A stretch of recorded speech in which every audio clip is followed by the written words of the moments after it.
Heritage Health and Wellness Festival based on her characteristics, which I've made 5 pillars out of: God, nature, family, community service, and liberation. That's what we're building this off of, and we want to have a parade eventually.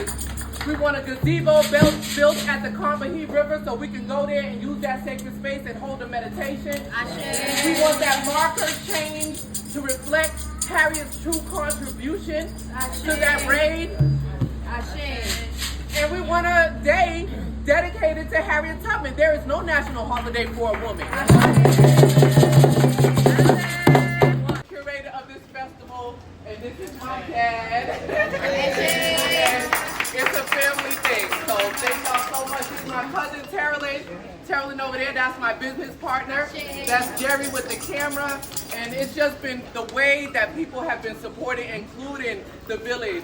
Everyone has been so supportive of this, and I believe that we're building something really beautiful. Health and wellness is important. We have heritage, we have culture. We can't have longevity without health and wellness. So that's why this is a health and wellness festival, and I just hope that you all enjoy and help us to continue to do this every year. Ashe. Ashe? Ashe.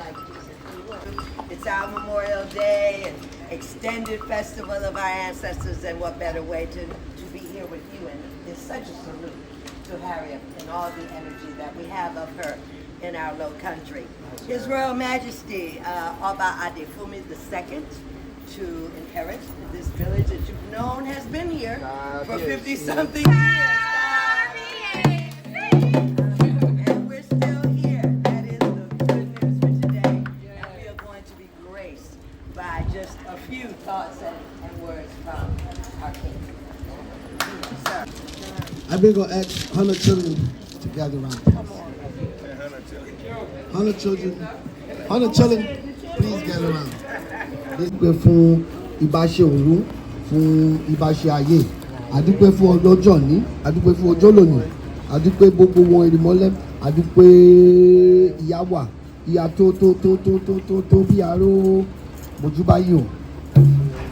For those who want to participate in the traditional libation, it is customary, and I'm sure many people here in the Gullah Geechee Nation know that it is customary to pour libation to the ancestors and ask for permission to begin, and also ask them to be present in their traditional language. And so we'll pray for peace. We will pray for togetherness. We will ask for ilera, which is longevity. We will ask for happiness. We will ask for the children to be protected. We will ask for growth. We will ask for the guidance of our ancestors. So, if you do not understand what we are saying, just continue to say Ashe in unison, okay? Oku o, Osa ejime oku o, Nisisi Mokweyo, Eladaye, Baba Tobi, Iya Tobi, níwájú yìí mo pé yọ omi tútù ọ̀nà tútù ilé tútù tútù àròyè Olódùmarè mojúbà olójú oní mojúbà ẹlẹ́dàáyé mojúbà ọba nínú ìbánu adéṣù mojúbà ní mo pé yọ ọba tí a torí mojúbà ní mo pé yọ olúmílá bí olóṣòdò kí wọlé bí olóṣòdò kí wọlé bàbá mi ọba tá ọba tá sá ọba tá títà tí mo pé yọ tí mo pé yọ mo kí bá wọn bàbá lọ́sẹ̀ mo kí àwọn ìyá lọ́sà mo kí òjìbọn náà kan mo kí àwọn kalẹ́ lórí mojúbà àlàdá àti gbogbo wọn ní tí mo pé yọ níwájú yìí ọlọ́jọ́ yìí lórúkọ mi ọba Adejuyigbe Ògúnjọbí Oyèdélé Adéfunmi ìsìsì níwájú yìí ọjọ́ tó pàtàkì ọjọ́ ní ọdún ìyá Moses festival ìsìsì ní ìlú Bristol South Carolina ìsìsì níwájú yìí àwọn aṣẹ èrè nípa ìṣẹ̀dálẹ̀ gbogbo wọn ọmọ Odùduwà gbogbo wọn ọmọ Áfíríkà àti ìṣẹ̀dálẹ̀ àwọn aṣẹ èrè lọ nípa ìṣẹ̀dálẹ̀ gbogbo wọn ọmọ Odùduwà ní South Carolina ní sísí mo péye níwájú jẹ́ kí ire ayé jẹ́ kí ire òwò jẹ́ kí ire àìkú jẹ́ kí ire ẹ̀jọ́ jẹ́ kí ire ẹ̀dájọ́ kó sì kú kó sí àrùn kó sí burúkú kó sí jàmbá kó sí wàhálà.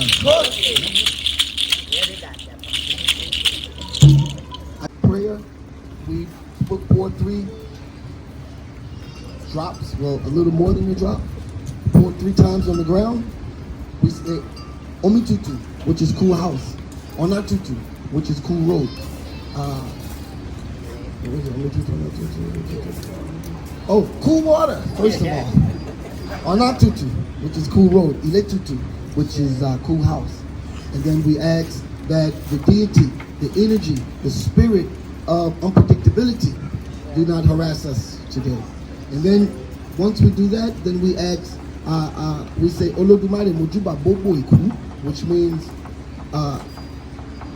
we give honor to God and all of those venerated ancestors who sit at the feet of God in this lifetime and a lifetime to come. Then we give homage to all of those ancient mothers, and we say it in reverse to make it even more personal, more ancient.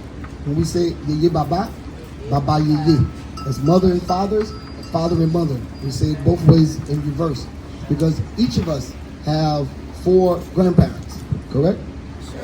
And so, the Yoruba people are one of the largest ethnic groups. I'm sure many of us are aware that the Yoruba people were one of the largest ethnic groups, and they were from southwestern Nigeria, as we all know.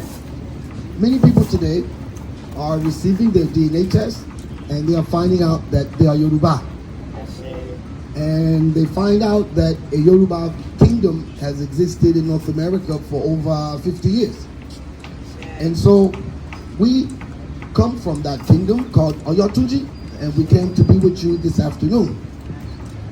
Even though we have a busy schedule with Ancestor Festival this weekend as well, we are happy to be here and share with you all.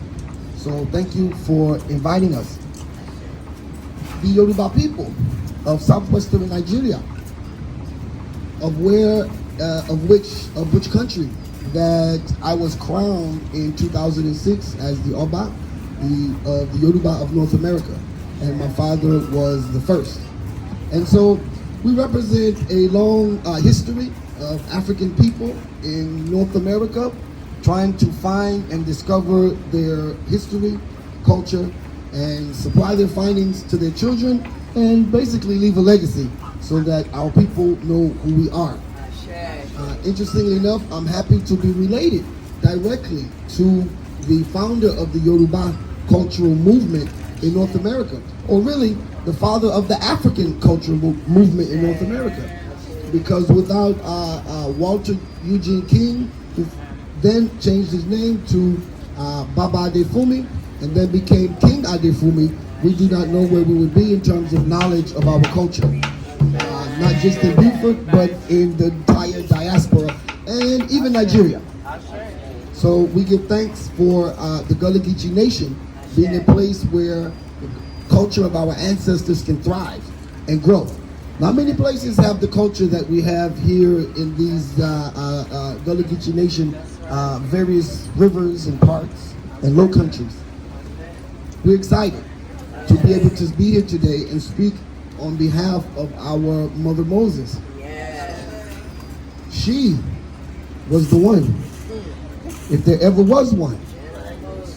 It is an abomination that she hasn't been given more respect.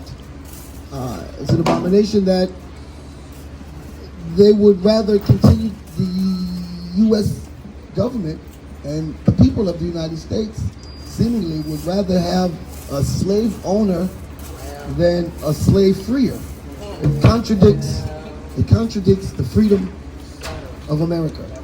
It contradicts the concept of freedom to have enslavers on your dollar bills. Here in South Carolina, you had the strongest freedom fighters.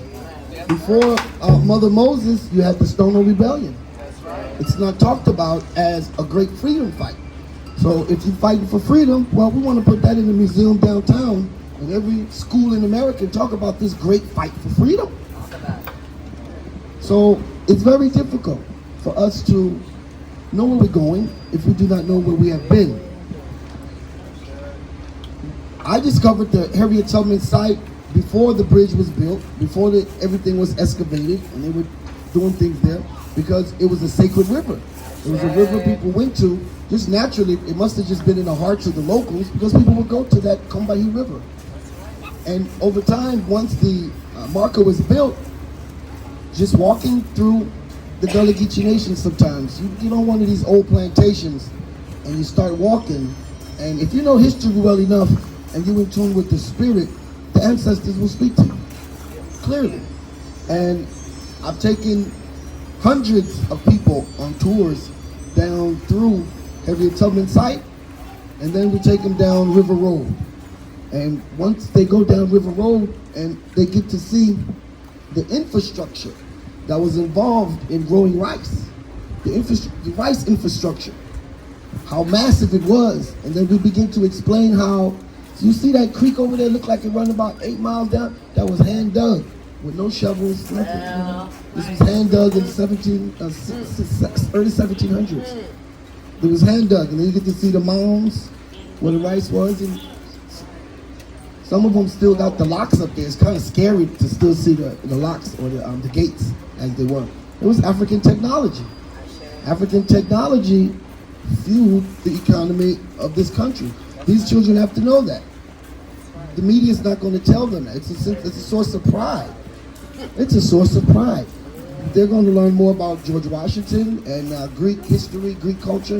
They will likely not learn about their own history, this source of pride. So this particular area has played host to many different nations of people. We have the Tulifini, we have the Kumbahi, we have the Kusahachi, we have the Ashipu, we have the Yamasi, we have the Edisto. All of these great nations of people existed in this beautiful landscape. And you can imagine, back then, before folks begin to show up, then you can imagine the pristine beauty and the peace and the calm, except that hurricane time. But you can imagine the peace and the calm. This is what we call God's country. This is where the ancestors live. Because no matter where you go in North America, this South Carolina, especially this low country, if America was a belt, this low country area would be the buckle that brought the entire country together. Can you imagine that? That's where you're standing right now. You're literally standing in some of the strongest history that this country has to offer when it comes to a bunch of terrible things and a bunch of good things. So we find ourselves possessed by Harriet Tubman when we are educating our people. And if you ever went down to the site with Queen Quet, and she does a much better job than I do. However, we take the women down there once a year. We take the women down there to the Harriet Tubman site. Today, as a matter of fact, you want a second, right? Yeah, today, as a matter of fact. I did make the connection, I'm sorry. Because I'm thinking like maybe we're going to do it tomorrow or the next day. So we would take women there once a year to empower them, tell them about the story of Mother Moses. Because if we build in a nation, we're building a village, we're building a community, that same heart, that same gumption, that same energy and endurance has to be present. And to know her story, that she came to South Carolina on a humanitarian mission and turned into a warrior. I mean, come on. You can't make this up. She came here and realized, look, my skills are not being utilized well enough. This is taking heartbeats and checking blood pressure and things. She's like, come on, guys. I freed people. I've been in jungles, running from guns, running from bullets. She said, guess what? Instead of being, working in a tree, I'd be a better spy for this union. She told the general said, yeah, whatever, he kind of brushed her off. But when she came back and showed him a map of how to get back up yonder way, going right up the Buford River. They was over here at Port Royal area where they were set up. They came up the Buford River and they went all around, took one creek back yonder and ended up down there by the Coffee River. She knew how to get around the mines. Guess why? She created a network of spies. Because you gotta imagine, how did she get from here to Combahee? Anybody know how far Combahee is from here? How did she get to do all of that? She had to send messages all the way down. That was the internet. That was their hotline. That was their communication. And you got to remember, this is the resilience of African people. This is the resilience of a people who came from something great and had been reduced to nearly nothingness. All they had left was each other. That's all they had left. So Harriet Tubman ends up taking the entire U.S. Army. Well, not the entire army, but she took a good bit of people up the Combahee River. And she was on the front of the gunboat. At least that's how it was in the movie, which was good. I thought maybe they'd have her in the back.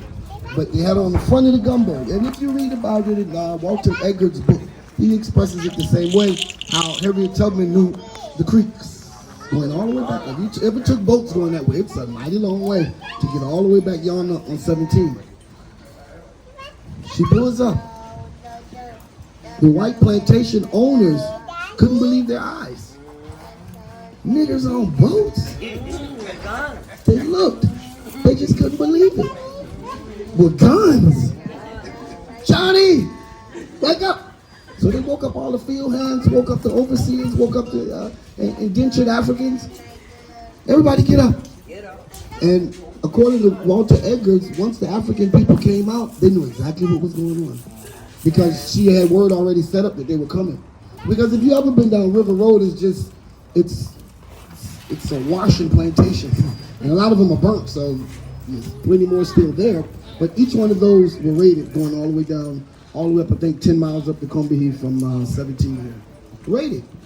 And the white plantation owners said, no, don't go. They're going to take you to Cuba. Because, it was a pipeline from South Carolina to Cuba, back and forth. So when black people start to, I'm Cuban, I'm Jamaican, it depends on where you got dropped off that day. How can you be Cuban and your mother American and y'all got dropped off at the same time, and your cousin Jamaican, and then you have one Curaçaoian, and y'all all got dropped off the same day? Impossible, people. So they decided that they wasn't going to go to Cuba once they realized it, because Harriet Tubman said they would walk up to the plantation, and some of the Africans were afraid. They would sit under the house, and she said, all you can see these little beady eyes. You can see nothing but eyes under the book. She convinced them that, look, you people are slaves, okay? He said, what's that? She said, like you're slaves, like you're free. He said, what's that? They had no idea that they were slaves. It was just normal. Just like some people go through life totally unconscious, it was totally normal. And you can't blame the people for that, because people can get used to some awful things. You see what happened in Syria. They bombed it. The first week they didn't have no school. 2 years later they got school and bombs. People get used to strange things really quickly. So once she convinced them that they were slaves and they were free, they came out loaded on the boat. People were running with babies on suckling, people carrying their pigs, people carrying goats, people carrying chickens, people carrying biscuits and everything, pots, pans, dishes, clothes, everything. And they got on the boat and sailed to Beaufort. But then, true to African people, this is the funny part, after all of that, they loaded all on the boats, headed to Beaufort. 700, they probably baked the numbers, I'm sure. So we're gonna fix the sign, there's probably more. But right. They were on the boat and they say, wait a minute, we on the boat, guys. On the boat again. Like, it hit them. Where are we going? What are we getting ready to do? We're on the boat again. They boated us once and they're about to boat us again. We don't know these people. This Harriet Tubman ladies, they didn't know who these people were. And so the generals on the boat came to her and said, look, if you don't calm these people down, they're going to turn this little raft over. You got 700 people out there on these little boats. And so what ends up happening is Harriet Tubman turned around to the people and started to sing. And that's all you got to do for African people, really. That's it. Drop into a hymn. I don't care your denomination, since you came from Africa. I'm going to be with it. And all of the people were with it, and they all came to Beaufort. And, right over here in Beaufort, as you know, this is where the Emancipation Proclamation was read, first in America. So you standing in another great historical fact about this great nation is that Beaufort was the first to be free after the Great War between the Confederates and the Union soldiers. Beaufort was the first to be freed out of all of the rest of the South. All the way from Florida, Mississippi, Alabama, Louisiana, before everybody. And this is where the Emancipation was first read, right over yonder, by the Naval Hospital, just in case you want to go over there and find it. But it's key to point out that we've forgotten that history. So I'm happy we're here today, bringing Beaufort back alive for what she contributed or what he contributed or what they contributed. I don't know how to say it these days. What they contributed to the people of this country and the African people and all of that. And all of that. So it's clear that once we start to celebrate that, there will be something huge here, just like Juneteenth. Juneteenth is not necessarily a holiday to be proud of. It's like, let's celebrate the day that the Europeans bamboozled us for 5 years and then have a great time with that. Instead of celebrating the day that the first group of people were free, which was the people from that China. These Africans right here, these Gullah people who were Vai, Ibibio, Temne, they were Botswana, they were Ede, they were Edo, they were Benin, they were Efik, so on and so forth. So many different tribes. Mandingo, Fula, and Gula. So many different people came together and were the first Africans to be free. Now, you know what that meant? That meant that they were the first to be educated, right here. First Africans in America to have anything about, not the first, because you had Africans sneaking learning to read, but as a whole, the first school for Africans to attend and learn how to be good Europeans was right here at Penn City. Yeah, that was the European factory, as they called it. Because they said, look, these Africans, Harriet Tubman just free, they're childlike. What are we going to do with them?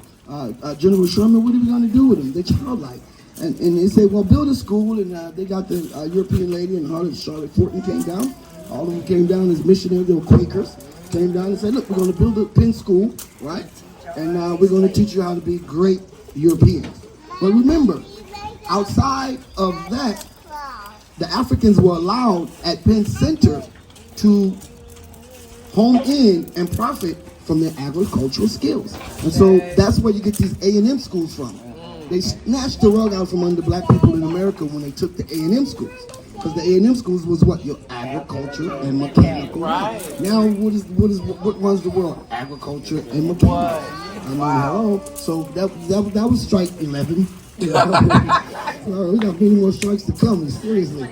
But the point we're trying to drive home is that we have to know these bits and pieces of history so that we're not tricked, we're not talked out of our land, you're not duped, people can't pull one over on you. Because I see we use the term Black Moses, but that was from a very long time ago, right? People say, oh, she dressed like Moses, come out the Bible. Moses, Black Moses. Wait a minute, I know in all my historical teachings from Dr. Ben, Dr. Clark, and all of these profound African-American historians, they all said Moses was black. So either we say Moses is white when we say Black Moses, or we just say Mother Moses. Because clearly, the Egyptians wouldn't give their secrets to everybody. They had to give it to a mulatto who gave it to the Jewish people, the African tradition to the Jewish people. But furthermore, the Oyotunji African Village serves as a place where people like yourselves can come and experience the culture of your ancestors. You can experience many different things. You are doing the festival of the African variety. And as you can see, once you receive your 23andMe, if you wish to do that, then you find out you are Yoruba, come to Oyotunji, learn about the Yoruba culture. And with that, we say thank you for having us this afternoon. Looking forward to enjoying the rest of the day. And we'd like to say Adupe. Thank you. Adupe.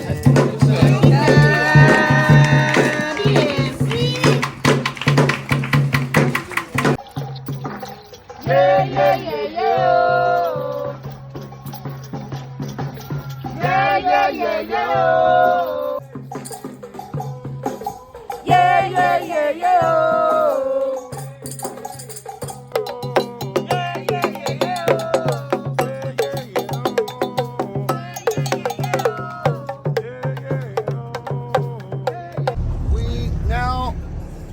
Arrived at a sacred spot, a very historical area as it pertains to our ancestors.